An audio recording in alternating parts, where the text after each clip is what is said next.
De acuerdo. Primero, antes que nada, les agradezco muchísimo por estar aquí.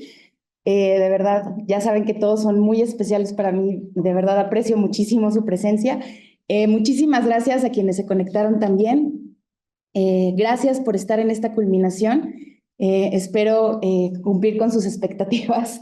Y bueno, me gustaría iniciar haciendo una pequeña presentación de este tema de este título de la investigación. Y me gustaría platicarles un poquito de por qué elegimos este tema. Y con esto puedo dar inicio también a la presentación. ¿Por qué elegimos, junto con la doctora Mónica, la palabra desarmar? Nosotros pensamos que hay muchas connotaciones alrededor de lo que significa un macho y últimamente, ahora que se ha puesto muy de moda el tema o que se ha puesto muy de moda la reflexión al respecto, también se ha hablado mucho de el hombre nuevo. Ese hombre que tiene muchas connotaciones, tiene muchos temas, está deconstruido, el que es hombre bueno, el que es diferente, el que ya aprendió o el que ya cambió. Entonces, nosotros elegimos la palabra desarmar porque nosotros queríamos de alguna manera diseccionar esas dos grandes creencias de hombres que existen en estos espacios de reflexión acerca del género y queríamos ver en realidad qué significa, en qué contexto, en qué circunstancias y sobre todo qué significa en su relación con las mujeres y con otros hombres, que es lo que tanto ha interpelado a los estudios de género y sobre todo a los estudios de masculinidades. Son socialización, subjetividades y contradicciones en los relatos de vida de hombres chiapanecos porque por supuesto que está lleno de encrucijadas, son historias llenas de contradicciones, de socializaciones y pues los relatos de vida, como van a ver, enriquecen profundamente toda esta dinámica. Le agradezco a la doctora Mónica Carrasco por haber sido una excelente directora de tesis. Pues ahorita van a ver por qué. Bueno, me gustaría iniciar la reflexión con estas preguntas. ¿Qué es lo que pueden aportarnos a través de sus historias estos hombres que se alejan de lo hegemónicamente masculino? Antes de hacernos esa pregunta, a mí me gustaría que nos preguntáramos, ¿qué es exactamente lo hegemónicamente masculino? Porque al parecer tenemos una idea en común o una serie de símbolos en común acerca de lo que significa la masculinidad hegemónica y sin embargo, ya que nos encontramos en una reflexión académica, podemos ver que es mucho más complicado de agarrar. El término de masculinidad hegemónica existe desde 1982. Ese lo acuñó Raewyn Connell, quien por cierto es una mujer trans. Y acuñó este término, aún estaba viviendo como un hombre, pero ahora en sus próximos trabajos ella habla de que ha tenido muchas mayores experiencias viviendo como una mujer trans. Entonces eso enriquece muchísimo tu trabajo. Y bueno, este concepto hace referencia a las prácticas que, por supuesto, cambian de acuerdo con el contexto y estas prácticas legitiman y refuerzan la posición dominante de los hombres en la sociedad y, por supuesto, justifican la subordinación de otros hombres, de las mujeres y de otras formas marginalizadas. Este concepto ha sido reutilizado y reutilizado por muchos otros investigadoras e investigadores en los estudios de género. De hecho, Ana Muchastegui, por ejemplo, también quiso hacer su propia definición más aterrizada en Latinoamérica y le pone como una serie de discursos, prácticas sociales que pretenden definir al término masculino del género dentro de configuraciones históricas particulares. Entonces, mi inquietud al respecto era sobre si esto de lo hegemónicamente masculino abarcaba todo el espectro de la vivencia de los hombres, es decir, abarcaba todo lo que implica la performatividad de un género. Y entonces, mi pregunta para partir, ¿de qué maneras los procesos de subjetivación de las experiencias de estos hombres, específicamente hombres chiapanecos, implican una relación con su género que de alguna manera se encuentre fuera de la norma, fuera de lo que nosotros consideramos hegemónico, aunque como ya les había explicado, lo hegemónico tampoco queda 100% claro, ¿no? Bueno, les quiero dar un pequeño apartado como antecedentes, es decir, el cómo llegué aquí, porque pues como siempre nos ocurre a todos cuando acabamos de iniciar este proceso doctoral, tenemos una idea que creemos que es muy clara acerca de lo que vamos a hacer y resulta que, pues, bueno, las primeras incursiones a campo, las lecturas, etcétera, nos acaban dando una idea, pues, muy distinta, ¿no? Entonces, bueno, la idea que yo tenía cuando yo entré fue de encontrar qué significaba en realidad esto de ser un hombre nuevo, habiéndome erróneamente casado con la idea de que existía un hombre nuevo, de que existía este hombre deconstruido, de que nada más no era quien nosotros creíamos que era, ¿no? Y conforme fui investigando, fui explorando con el apoyo de los seminarios, de todos mis profesores, etcétera, me voy dando cuenta de que en realidad algo que ocurre es que muchos de los trabajos de masculinidades siguen construyendo un binario que deberíamos cuestionar. Ese binario precisamente, el de hombre machista u hombre nuevo. Es decir, necesitábamos ver al género como algo más que una cosa a la que perteneces o a la que no perteneces. Entonces, encuentro a John Scott y me doy cuenta de que ella ya de por sí desde hace tiempo afirmaba que la categoría género no arroja una luz sobre ciertos cuestionamientos primordiales sobre las relaciones de desigualdad, ya que no está claro de dónde exactamente provienen las desigualdades. Es decir, de dónde viene la asociación de la masculinidad con el poder, la superioridad de los hombres sobre las mujeres y las formas de transmisión de estas superioridades de las personas adultas a los niños. Incluso cuando los niños viven, por ejemplo, con su padre y su madre en relaciones equitativas, se siguen transmitiendo estas desigualdades en otros espacios. Entonces, necesitábamos alejarnos de la idea de encontrar orígenes sencillos, es decir, ya no podemos encontrar un hilo negro, no podemos encontrar una respuesta, no podemos encontrar esto es lo que tenemos que deshacernos para que por fin hombres y mujeres seamos iguales y todos seamos felices. No, al contrario. Lo que nos invita a hacer John Scott es concebir procesos tan interrelacionados que no puedan deshacerse sus nudos. Por supuesto, identificar problemas que hay que estudiar y constituir con ellos los principios o puntos de acceso a procesos mucho más complejos. Y son procesos que tenemos que tomar en cuenta continuamente. ¿A qué me quiero referir con esto? A que ¿qué significa cuestionar el binarismo hombre-macho, hombre nuevo? Llegar a la conclusión de que no todos los hombres son machos todo el tiempo, ni todos los hombres son hombres buenos todo el tiempo, ¿sí? Que nosotros estamos constantemente atravesados por interrelaciones que implican otras desigualdades y que eso significa que cada persona va a reaccionar de una manera diferente, tomando en cuenta el acceso que esa persona tiene a el poder, en este caso, si lo tiene o no.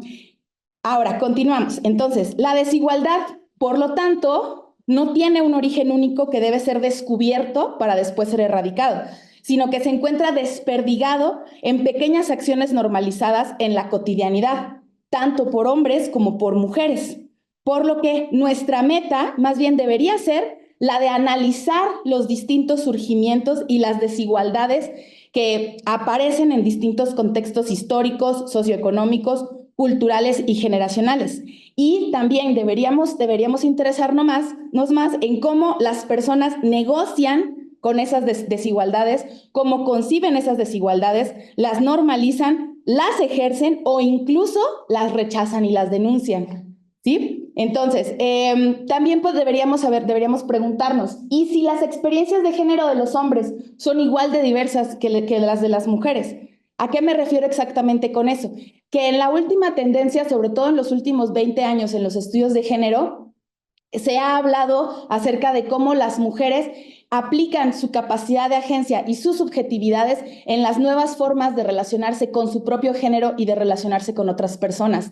Y entonces nosotros hacemos más bien una diversificación de todas estas formas de existir con nuestro género y los planteamos como nuevas formas de la performatividad. Sin embargo, hasta este entonces con los hombres aún no se hacía esto. Es decir, se hablaba de una cosa que se llama tipologizar tipos, así fue como lo tradujeron, y este tipologizar tipos es constantemente estar hablando de masculinidades alternativas, masculinidades diversas, masculinidades pegajosas, masculinidades fluidas. Es decir, todo el tiempo se estaba tratando de concebir nuevas formas de lo masculino y se buscaba que hombres encajaran en esto masculino. Pero así como las mujeres tienen una relación propia con su género y ellas mismas redefinen lo que significa convivir en su género, ¿por qué no podemos hacer lo mismo con los hombres?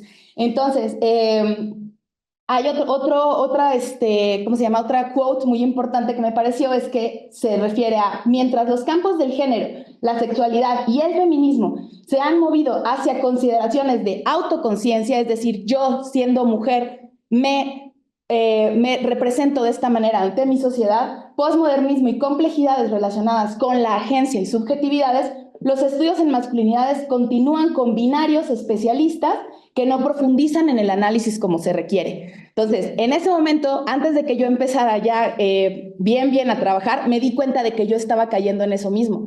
Yo estaba cayendo desde mi propia militancia feminista, estaba cayendo en esta idea de que yo debía tipologizar otro tipo, pero incluso tipologizar el tipo que sí era. Muy inocente de mi parte también.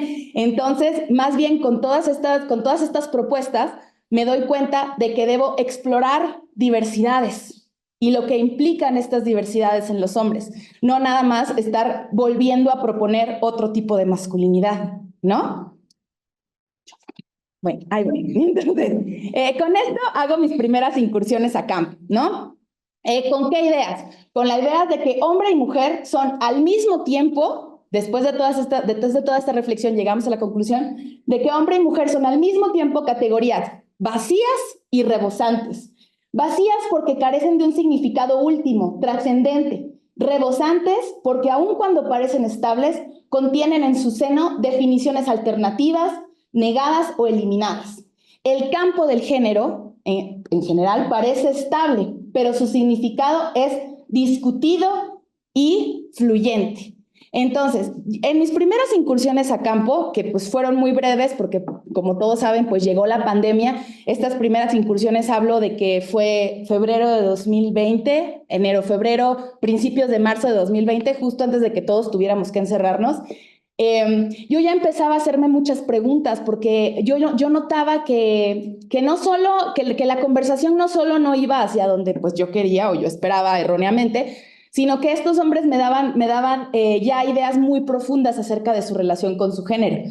Y entonces ahí me decidí a cuestionarme una de las ideas que también se usa mucho en los estudios de masculinidades, que es la crisis de la masculinidad. Entonces ahí fue donde yo de verdad me pregunté, ¿la masculinidad en verdad está en crisis?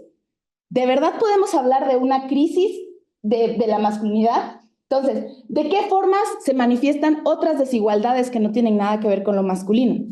Entonces, para empezar, empecé a construir una idea de que las personas o los sujetos ya no son figuras conectadas con el mundo de manera jerárquica. Es decir, gracias a estas primeras incursiones al campo, me doy cuenta de que no existe este imaginario que nosotros tenemos en el que pensamos que nacemos y desde que somos bebés casi nos meten un USB por la oreja y nos inculcan patriarcado, desigualdades, etcétera, bla, bla, bla, y que son estos grandes poderes jerárquicos que se nos vienen encima y que algún día, con suficiente conocimiento, con suficiente preparación, con un taller de masculinidades, con lo que sea, nos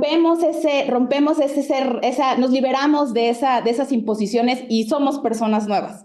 En realidad no ocurre así. Entonces, las figuras no están conectadas con el mundo de manera jerárquica, con poderes formadores que les son impuestos socialmente desde nacimiento y los cuales tendrán encarnados durante toda su vida, a menos que alguna variable externa haga que rompan esas creencias y se conviertan en personas libres, sino que más bien se cruzan y negocian distintos procesos sociales, procesos económicos, políticos, religiosos, entre otros. Entonces, la subjetividad es esa negociación o intersección.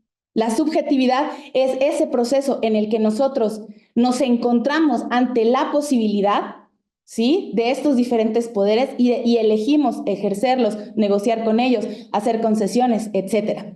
Entonces, ¿de dónde vienen estos supuestos privilegios o este supuesto espacio de poder? De los sistemas de prestigios. Entonces, lo que necesitamos hacer es intentar definir a la masculinidad más bien como una serie coherente de ideales, características o roles sexuales, pero de manera que no oculte tanto las complejidades o contradicciones ¿de qué? Del momento histórico en el que se desarrollan y cómo las formas de los hombres negociaban con ellas. Entonces, ¿a qué me refiero? A que pensar en que existe una crisis de la masculinidad implica pensar que antes no hubo crisis, que antes era tan inamovible que nunca hubo crisis y todo era felicidad para los hombres, hasta que llegó el feminismo, hasta que llegó la idea que ustedes quieran, y esa empezó a crear una crisis de la masculinidad. La masculinidad siempre ha estado en crisis porque nunca ha estado en crisis, porque siempre es cambiante con respecto a su contexto histórico. Entonces, esa era uno de los puntos de partida más importantes para comenzar a hacer mi reflexión más profunda. Entonces, después de estas primeras incursiones a campo, pues ya llego al punto de las subjetividades. Entonces, yo como hombre, ¿cómo transito a diario en mi propia subjetividad? Entonces, aquí es donde llegamos a las subjetividades. Entonces, yo como hombre, ¿cómo transito a diario en mi propia subjetividad masculina dentro de un sistema que me proporciona enormes privilegios dentro de una dinámica de dominación? ¿Desde dónde debemos empezar a ver a las subjetividades? Primero que nada, desde cómo el género ya no debe ser visto como una forma de ser, sino como una serie de prácticas fragmentadas y fluidas en donde las categorías identitarias como mujer, hombre, heterosexual, gay, bla, bla, bla, implican no pertenecer a un grupo homogéneo y tipologizado, sino como una de las muchas variables que influyen de distintas maneras en las prácticas de un entorno particular, entre las cuales también, por supuesto, se encuentra la capacidad de agencia. Entonces, ¿cómo es que estas variables me hacen existir dentro de mi género, dentro de mis circunstancias históricas, dentro de mis circunstancias sociales? Ahí es donde entran las subjetividades, ¿no? Entonces, las subjetividades toman en cuenta factores sociales, políticos, étnicos y de género para reflexionar en la forma en la que se transforman estructuras, ¿sí? Entonces, la subjetividad es el conjunto de percepciones, emociones, reflexiones y reacciones que motivan a las personas, el cual está estructurado por formaciones sociales y culturales. Es decir, ¿qué es la subjetividad? Es todo lo que se encuentra involucrado en nosotros, en nuestro interior, cada vez que nosotros tenemos una experiencia. Cómo nosotros le ponemos símbolos y le ponemos significados a esa experiencia y lo que significa esa experiencia y cómo la convertimos en un paso a seguir para nosotros, dentro de nosotros mismos, ¿sí? Entonces, ¿qué pasa entonces con estas subjetividades? ¿Cómo forman parte de nuestras vivencias? Estas subjetividades son parte de lo que se denomina cadenas de poder, que esto lo denomina después, lo denomina después Castro Gómez, cadenas de poder que se encuentran parcialmente interconectadas y que configuran subjetividades en contextos específicos, aunque los sujetos pueden canalizar o anular las particularidades más claras de estas estructuras, ¿sí? Entonces, las subjetividades son este proceso en el que nosotros analizamos desde nuestras experiencias, desde nuestras vivencias, desde, si queremos, el patriarcado, desde el racismo, desde muchas otras grandes creencias que nosotros tenemos y nosotros le ponemos un significado, le asignamos un significado a lo que vivimos. Entonces, ya con todo esto, ahora ya no se quiere mover. Denme un segundo. Ahí está. Con esto ya llegué a mis objetivos. El objetivo general después de todo esto quedó como indagar sobre la producción de masculinidades que no se identifican o se distancian del modelo hegemónico. Quise poner se distancian precisamente para no crear otro binario, es decir, que tienen otro, no, simplemente se distancian del modelo hegemónico y pueden distanciarse de la manera que ellos quieran, a través de las narrativas de los sujetos masculinos chiapanecos. Me voy a brincar los objetivos específicos porque ya solo me quedan 10 minutos. Y bueno, las preguntas. ¿Cómo los procesos de subjetivación de los hombres que examinan y cuestionan sus experiencias masculinas? Entonces, ¿para qué me sirvieron tanto las historias de vida? Las historias de vida implican que la persona no solo me va a contar su vida, el proceso de narrarme una historia y que esa historia sea la historia de su vida implica que esa persona primero le va a poner un sentido narrativo en su mente, le va a poner un sentido narrativo que implica una forma comunicativa oral. Y ese proceso en el que la persona le pone símbolos y significados a su experiencia y me lo narra, ya implica que él le pone significados y que él le pone sus propias emociones y que él le pone lo que piensa al respecto de esa experiencia que vivió. Eso es lo que me interesaba de las historias de vida, que el mismo proceso de narrarme su historia implicaba que ellos le adjudicaban un significado que yo quería conocer. ¿Sí? Entonces, el proceso de relatar la vida significa reconocerla, reclamarla como suya, darle cierto sentido cronológico también y asignarle significado. Pero sobre todo le da validez a lo vivido, por más comunes que hayan sido los testimonios.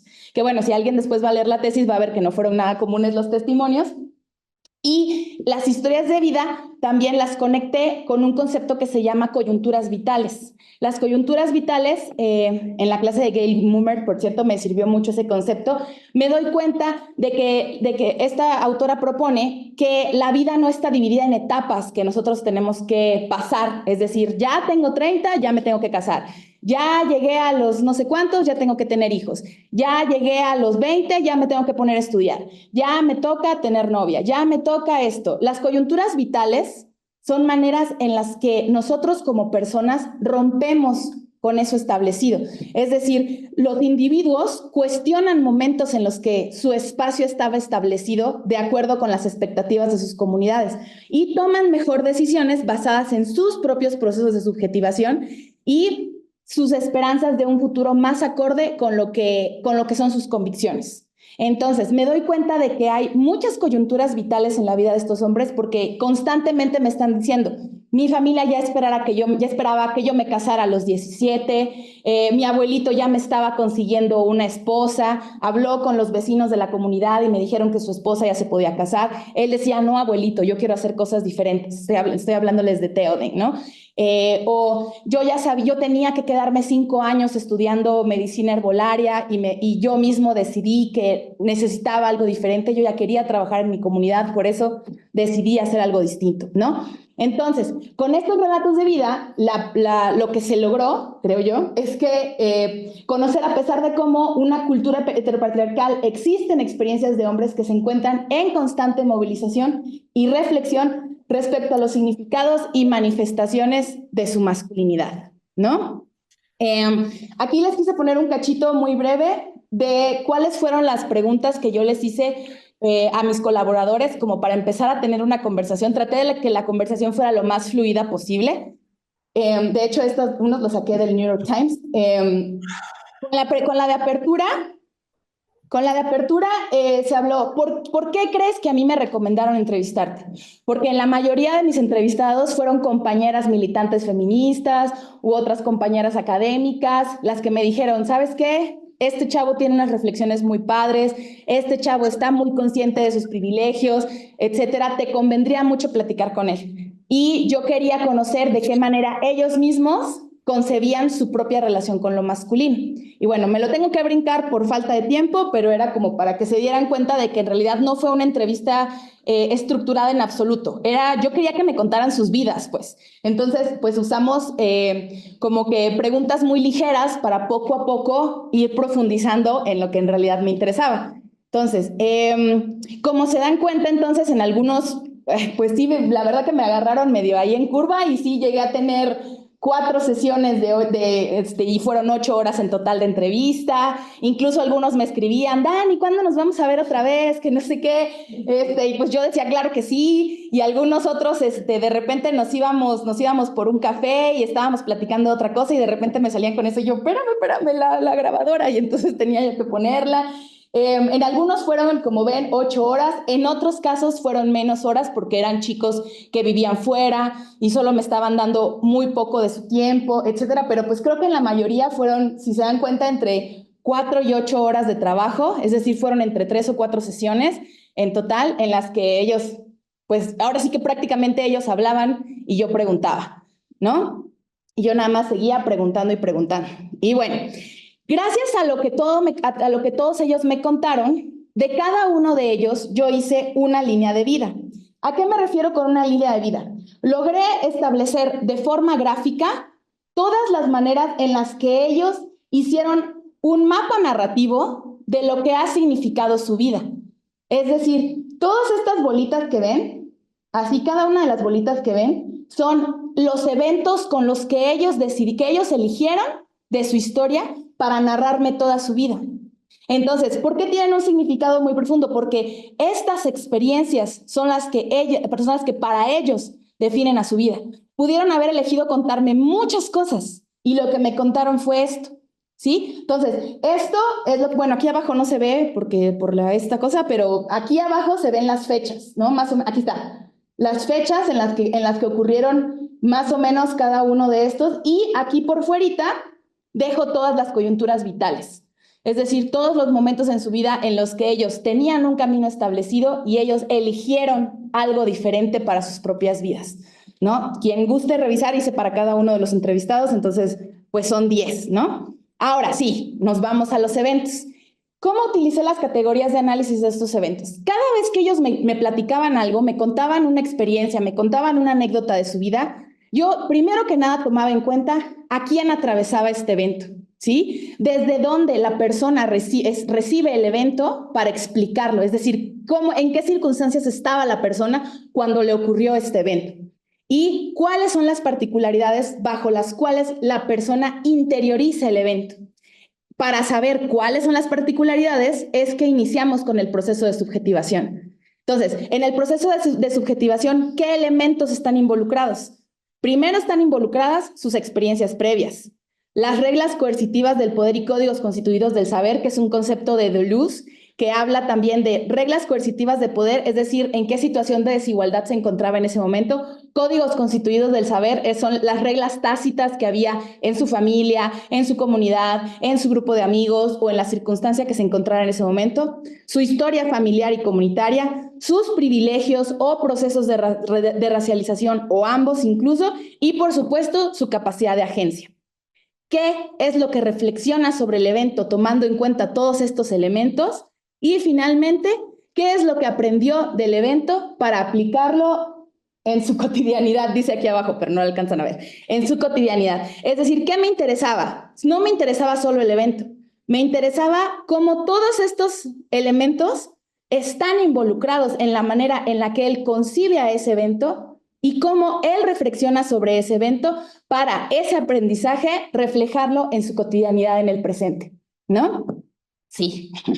Y entonces, con todas estas anécdotas, logré encontrar estos puntos en común. Casi todos ellos siempre me hablaban de algún episodio de violencia que habían vivido en su vida, no solo que habían vivido, porque con esto pude hacer como una diferenciación. Me contaban mucho de la violencia que alguien le contaba a ellos. Mi abuelita me platicaba que mi papá le pegaba, mi mamá me platicaba que su papá todo el tiempo le hacía esto. Ellos también sentían mucha empatía cuando otra persona querida para ellos les platicaba acerca de episodios de violencia que vivieron. La violencia atestiguada, cuando ellos eran testigos de que alguien más había sido violentado, ¿sí? La violencia vivida, es decir, la violencia que ahora sí ellos sufrieron de manos de alguien más, y al final la violencia ejercida. En realidad no fueron muchos, pero sí hubo quien reflexionó y dijo, me pasé de lanza esta vez con esta expareja y de ahí aprendí que no lo quiero hacer. Yo todos los días elijo no ser violento porque me doy cuenta de que no puedo ser feliz viviendo esa vida. Entonces elijo a diario mi paz mental con mi pareja actual, etc. También me doy cuenta de que existieron muchos movimientos sociales en los que ellos estuvieron involucrados de alguna u otra manera en su infancia o en su adolescencia, y que eso los invitó mucho a la reflexión. Es decir, organizaciones religiosas, ya sea vivir en su iglesia, convivir en su iglesia cristiana, en su iglesia adventista, estar en cooperativas de jóvenes en organizaciones católicas, etcétera. Muchos de ellos estuvieron involucrados en el zapatismo en los 90s, porque se me olvidó decir, pero todos tienen entre 20 y 55 años, entonces todos fueron o niños o adolescentes en la época de los 90s en Chiapas. Muchos de ellos tienen mamás feministas, hermanas feministas, amigas feministas, etcétera. Ya voy a terminar. Y por supuesto, todos ellos vivieron experiencias con personas en situación de desigualdad.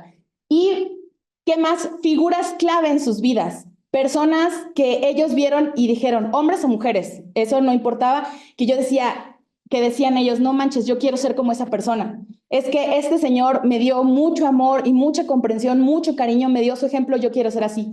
O mi hermana y mi mamá son mujeres extraordinarias para mí, yo aprendí mucho de ellas, yo quiero seguir su ejemplo algún día.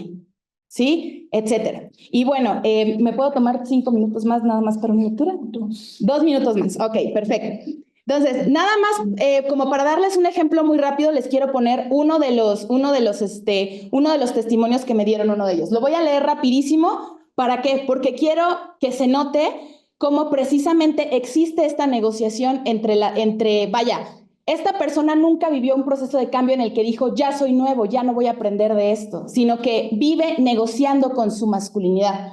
Yo desde la primaria sabía muy bien lo que se esperaba de un hombre, que fuera fuerte y fuera rudo. Por ejemplo, yo odiaba con todas mis fuerzas el fútbol. Bueno, por un lado no podía ser fuerte porque siempre fui muy delgado y enfermizo. No podía cumplir con el estereotipo físico, pero sí con el aspecto de la actitud. O sea, no era violento, pero era muy sarcástico. Como yo era más listo que muchos de mis amigos, se los restregaba en la cara todo el tiempo. O sea, les hacía como bullying psicológico, así como de, ay, qué tonto eres. Y con eso yo sentía que cumplía con una parte de lo que se esperaba de mí, pues de ser hombre, ¿no? Y te digo, pues la forma de hablar y el deporte, etcétera. Entonces aquí nos damos cuenta cómo él, por circunstancias físicas fuera de su control, se siente fuera de ese canon, de uno de esos cánones de lo masculino que implican la fortaleza, etcétera, pero sí en cambio cumplía con otros. Nunca estuvo completamente libre, ni tampoco nunca estuvo completamente inmerso en lo que nosotros podríamos denominar el machismo. Son negociaciones que se hacen, ¿no? Y entonces, acá tenemos ahora sí el último, ahora sí podemos ver cómo se manifiesta de muchas maneras la reflexión acerca de lo masculino. Entonces, perdón, después de que falleció mi papá, nos mudamos a Tuxtla y la vida en casa de mis abuelos fue una porquería. En una ocasión, uno de mis tíos nos encerró a mis primos y a mí en su casa. Éramos niños. Mi primo hasta la fecha quedó tartamudo de tanto abuso que vivió de su papá. Y ahora él es alcohólico también. Todo en esta familia se repite y se repite. Lo he vivido demasiado cerca como para repetirlo. Esa porquería, el alcohol, destruyó a esta familia. Entonces, si nos damos cuenta, esta persona resignifica lo que vivió en la infancia y lo refleja en el presente de sus primos y de sus tíos. Y se da cuenta de que todo eso era parte de sus mandatos de lo masculino. Y pues bueno, como conclusiones ya, dejo unas preguntas sobre la mesa. ¿Aún es factible hablar de masculinidades tradicionales o de hombres nuevos? Yo creo que más bien deberíamos ponernos a reflexionar acerca del abanico de posibilidades que implica el alejamiento de lo hegemónico, pero también existe un enorme abanico de posibilidades en el que puede manifestarse lo hegemónico, no necesariamente de las formas estereotípicas que nosotros creemos. Y entonces, finalmente, ¿qué nuevas respuestas nos daría considerar a lo masculino como un abanico de ejercicios entre los que podrían encontrarse o no la dominación y la violencia, que constantemente se reconfiguran de acuerdo con el contexto y con la persona que los ejerce? Es decir, no es solo el machismo, no es solo el masculino, es la persona que lo ejerce y en qué contexto se encuentra esa persona que lo ejerce. Y ahora sí, listo. Gracias.